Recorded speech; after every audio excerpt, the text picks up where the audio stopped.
देखो संसार में जो है सुखी सब होना चाहते हैं, सुख की अभिलाषा ये सबसे पहली मौलिक प्यास कि हम सुखी हो जाए।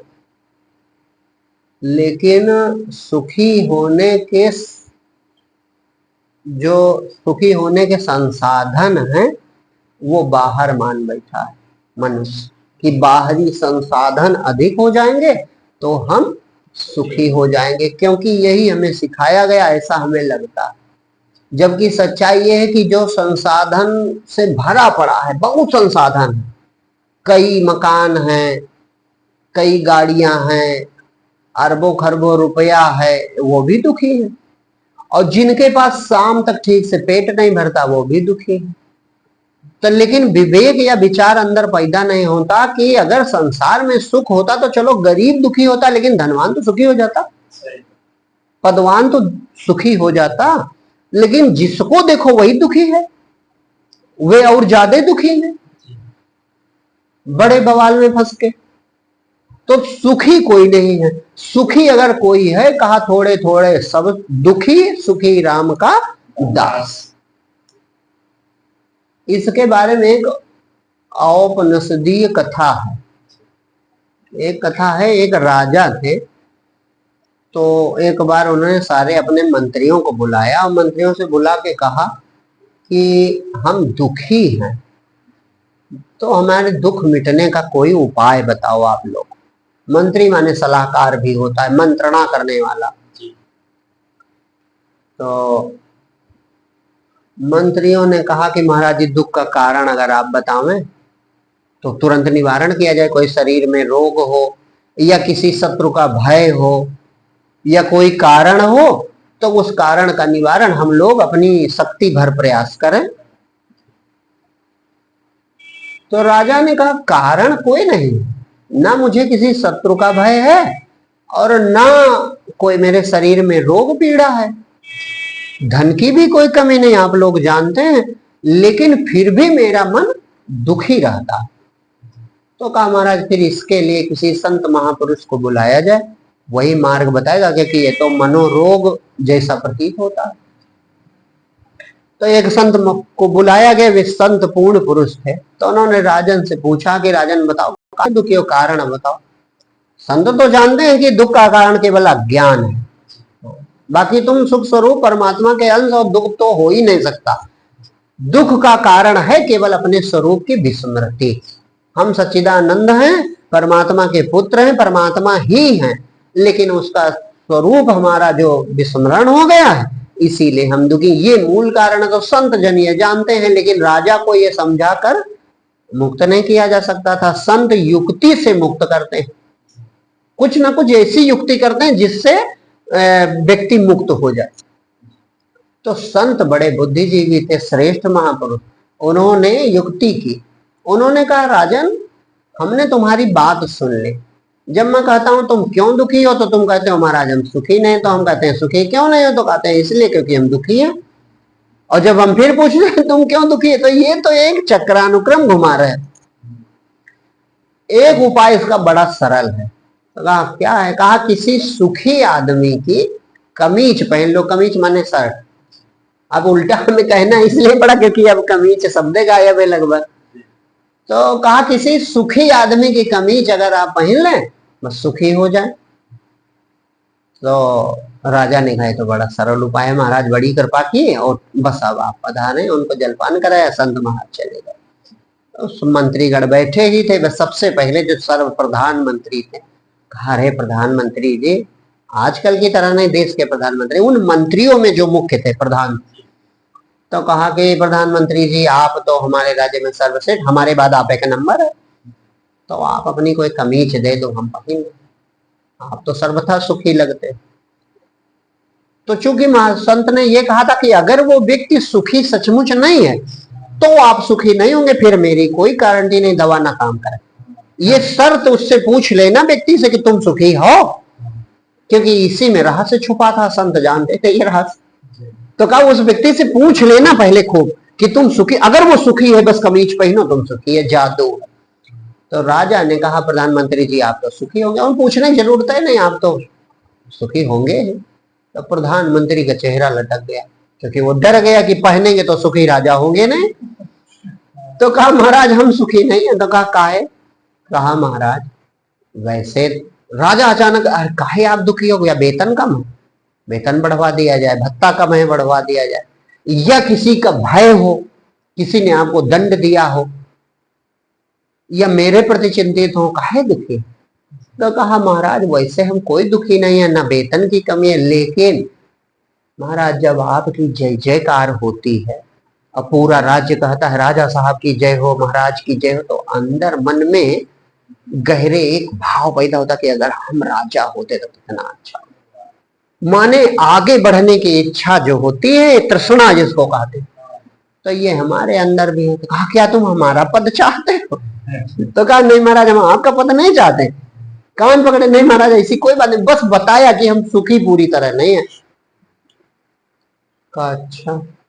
तो दूसरे मंत्रियों की तरफ देखा तो सबका एक है हाल, उनका भी चेहरा महाराज जिसका प्रधानमंत्री दुखी तो छोटा मंत्री कैसे सुखी है? हमें प्रधानमंत्री बनने की इच्छा रहती तो सब दुखी है निकले। कहा नहीं मतलब अधिक देर का चर्चा की जाए।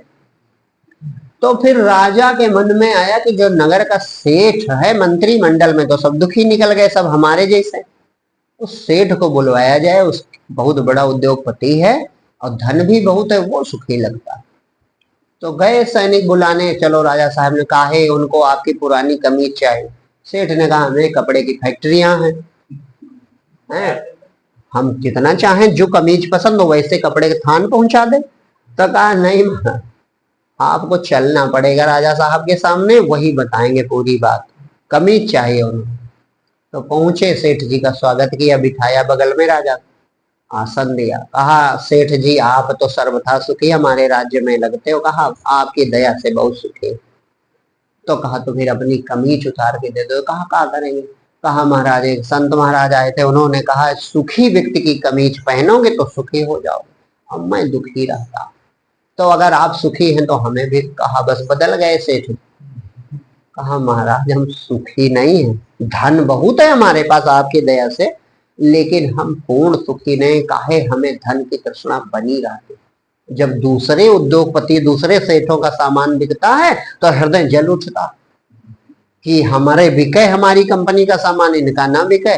तो ऐसी दशा में हम सुखी नहीं। तो कहा आप भी दुखी? कहा हाँ महाराज दुखी हम। राजा निराश हो गया। उसने कहा कोई बात नहीं, वो जो फिल्में बनाते हैं, जो अभिनय करते हैं, एक्टिंग करते हैं, लोगों का मनोरंजन करते हैं, अभिनेताओं को बुलवाओ, जो सबसे बड़ा अभिनेता राज्य का है उसे बुलवाओ, वो बहुत सुखी लगता है, नाचता गाता ठुमके लगाता। अभिनेता को बुलाया, कहा आपकी कमीज राजा साहब चाहते हैं। अभिनेता ने सोचा कोई हमारी शर्ट अच्छी पसंद आ गई होगी इसीलिए बुलवाया होगा। तो उसने कहा जो पसंद हो बतावे, हम नहीं भिजवा दें। कहा नहीं आपको चलना पड़ेगा। वो पहुंचा, कहा आप बहुत सुखी लगते हैं इसलिए अपनी कोई पुरानी कमीज दे दें। काहे महाराज? अरे उसे पहन ले हम भी सुखी हो जाएं। एक संत महाराज ने कहा था कि सुखी की कमीज पहन लो बस सुख मिल जाए। तो से वो भी जो अभिनेता था उसने सोचा कि अगर हमने दिया हम सुखी है नहीं तो गड़बड़ हो जाएगी। उसने कहा महाराज हम भी सुखी नहीं। काहे? अरे महाराज जब हमसे बड़े या किसी दूसरे अभिनेता की प्रशंसा होती है तो हृदय जल उठता, हृदय पीड़ा होने लगती है दूसरे की बड़ाई सुन के, तो हम कहाँ सुखी? जिसको कुछ चाहिए वो सुखी कैसे हो सकता? तो महाराज हम भी सुखी नहीं। अब राजा पूरी तरह निराश हो गया। अब वो सोचे कि सुखी तो संसार में सब हमारे जैसे हैं, सबके सब दुखी हैं। ये कथा उपनिषद की है, साधारण नहीं है, ये एक प्रतीक कथा ही है जो हम सबको समझाते कि चाहे जो है दुखी सब। ये समझाना चाहते हैं कथा, और कुछ हाँ इच्छा शेष है, तृष्णा बाकी है, तो दुखी सब है। तो राजा ने मुनादी करवा दी। मुनादी माने डंका पिटवा दिया एक कि राज्य में जो सुखी व्यक्ति हो अपनी कमीज हमें दे दे, उसे हम आधा राज्य दे देंगे। मुनादी पिटवाने के साथ साथ अपने सैनिक और मंत्रियों को भेजा कि जाओ राज्य में घूमो और देखो, और कोई सुखी मिल जाए तो ले आओ ताकि हमारा दुख मिट जाए। अब मंत्री सिपाही निकल पड़े सुखी आदमी की खोज में। अब जो सुन पावे पहले से रोने लगे, हम दुखी हैं, हम दुखी हैं, कोई ना कहे। तो लिखा है कि गर्मियों का महीना था, तो एक बावली के नीचे मंत्री जी और सिपाही बैठे थे, पानी पिया। बावली माने छाया हुआ कुआं, जिसपे छाया की गई हो ऐसा कुआं पहले होते थे, अब बहुत कम बचे। तो वहीं बैठे थे धूप में। तो सामने एक बैलगाड़ी थी टूटी, उसके नीचे एक आदमी लेटा था, जो बिल्कुल बस लुंगी लगाया था, बाकी कुछ ऊपर पहने भी नहीं था। वो उठा, उसने जम्हाई ली, सो के उठा। बड़ा सुख है, बड़ा सुख है। बस मंत्री ने जैसे सुना, उनको लगा जैसे गुलर का फूल मिल गया, माने असंभव चीज मिल गई। दौड़ के पहुंचे उस व्यक्ति के पास। क्या कहा भैया तुम? अरे कहा क्या, बड़े सुख हैं, बड़ा आनंद है, बड़ी मस्ती। कहा दोबारा कहो भैया, कहा कहा का? अरे सुख है, इसमें काय चकित हो रहा है, प्रभु की दया है, बड़ा सुख है। कहा अरे भैया बस तुम मिल गए, तुम्हें तो हम खोजते थे। कहा क्या बात है? कहा राजा दुखी है नगर का, और तुम यहाँ सुख से लेटे हो, तो चलो उनको अपनी कमीज पुरानी दे आओ, और बस वो तुम्हें आधा राज्य दे देंगे। तो कहा हम क्या करेंगे आधा राज्य, हम सुखी हैं। तो कहा कमीज तो दे दो। तो कहा कमीज है ये नहीं हमारे पास, दो लुंगी हैं केवल, यही एक दो आज धुली है, अब एक पहनी है, एक सूख रही है, उसे पहन लेते हैं, बस कमीज हमें पास एक को ने कहा, एक को कमीज ने कहा नहीं तो सुखी सुखी हो? कहा बहुत सुखी। तो कहा अरे राजा साहब आधा राज्य दे देंगे, चलो तो कहा करें जाए, हम सुखी हैं, हमें थोड़े कुछ चाहिए। अब वो संत था, उपदेश कर रहा, लोग समझ नहीं पा, वो कह रहा है हमें कुछ नहीं चाहिए, हम सुखी हैं। तो लौट गए, राजा से कहा महाराज एक सुखी आदमी तो मिला है। तो कहा भैया कमीज लाओ। तो कहा कमीचे उसके पास एक को नहीं है, सिर्फ दो धोतियां, एक पहनता आज एक कल, और कमीज एक को नहीं, लेकिन वो कहता है डंके की चोट पर कि हम सुखी बहुत। तो कहा उसे ले ही आए होते, उसे बताया नहीं आधा राज्य मिल जाएगा? कहा कहा? तो वो कहता है हम इतने सुखी हैं, हम आधा राज्य लेके क्या करेंगे। अब इसमें उपदेश छुपा है, लेकिन राजा समझ नहीं पाए। कहा चलो फिर मिलने चलना पड़ेगा। तो राजा सैनिक अमला पूरा ले करके आए, रथ पे बैठ के, हाथी घोड़े सब साथ में पूरा। वो दोपहर का समय था, तो वो भोजन कर रहा था, उसकी पत्नी बैठी थी। तो जैसे राजा साहब पहुंचे, अरे राजा साहब आ गए, एक तरफ शोर होते हैं, उसके पास पहुंचे तो उसकी पत्नी ने मुख पे उंगली रखी, चुप रहो, मतलब कहा महाराज भोजन करने में मौन रहते हैं, बोलते नहीं। अब वो मौन, तो सब मौन बैठ गए, रुक गए। अब उसने आराम से भोजन किया। जब भोजन कर चुका तो मंत्री जी ने कहा अरे राजा साहब आएंगे तो मिल लें। तो कहा अब हम आराम करेंगे, कह दो राजा साहब कल आवे। अब जाके खबर दी तो राजा सोचे कैसा आदमी है, अवज्ञा करने वाला, लेकिन अब करें तो क्या करें, लौट गए बेचारे। फिर दूसरे दिन थोड़े लोगों के साथ आए, दूसरे दिन पहुंचे तो वो फिर आराम कर रहा था, पत्नी बैठी थी। तो कहा कि कह दो कि राजा साहब आए। तो कहा अभी आराम का समय, ये शाम को उठेंगे, चाहे रुको चाहे जाओ। राजा साहब लौट गए। लेकिन फिर राजा ने उस दिन रात में विचार किया कि ये व्यक्ति अद्भुत है, आधे राज्य देने का लोभ इसे नहीं, और है इसके पास कुछ भी नहीं, और हमसे डरता भी नहीं। लोग हमसे मिलना चाहते हैं, राजा के दर्शन करना चाहते, दौड़ दौड़ के पूरा गांव आता है, और ये व्यक्ति हमसे बात तक नहीं करना चाहता। तो इसको कोई बड़ी चीज प्राप्त है, कोई ऐसी चीज जरूर है जो हमारे राज्य से, हमसे, हमारे वैभव से बहुत बड़ी। तो फिर राजा का अहंकार कुछ झुका, तो तीसरी बार अकेला आया। जब अकेला आया उस समय भी वो व्यक्ति भोजन नहीं कर रहा था, लेकिन वो संत की लीला, उस दिन मौन नहीं रहा। देखा राजा दूर बैठा, आंखों से आंसू गिर रहे हैं, वो सुख की इतनी चाह, मतलब इस बंधन से छूटना चाहता है, बवाल से, झंझट से। तो जब आंसू गिरते देखा तो संत थे वो पूर्ण। तो उसने कहा कि राजा तू मेरी पीठ खुजला सकता है, मैं भोजन कर रहा हूँ, पीठ पे मक्खियां काट रही। अब आज बोल दिया, मौन नहीं रहते माना, तो मैं भोजन कर रहा हूं, तो तू मेरी पीठ खुजला सकता है। राजा रोता हुआ आया कि गुरुदेव जरूर। गुरुदेव कहा और जैसे पीठ खुजलाने चला, बस उसने रोटी किनारे रखी और हृदय से लगा ली। तो आज राजन तुम इस योग्य हो कि रहस्य जानो। तो चरणों में गिर के प्रणाम किया राजा ने, कहा महाराज सुखी होने का रहस्य हमें बताइए।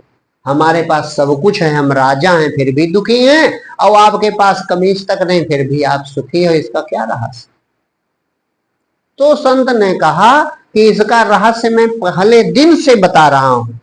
जब तुम्हारे मंत्री जी ने कहा आधा राज्य दे दूंगा और कमीज दे दो, हमने कहा हमारे पास कमीज भी नहीं, तो कहा आधा राज्य मिल जाएगा, चलो। तो हमने कहा हमें कुछ नहीं चाहिए क्योंकि हम सुखी हैं।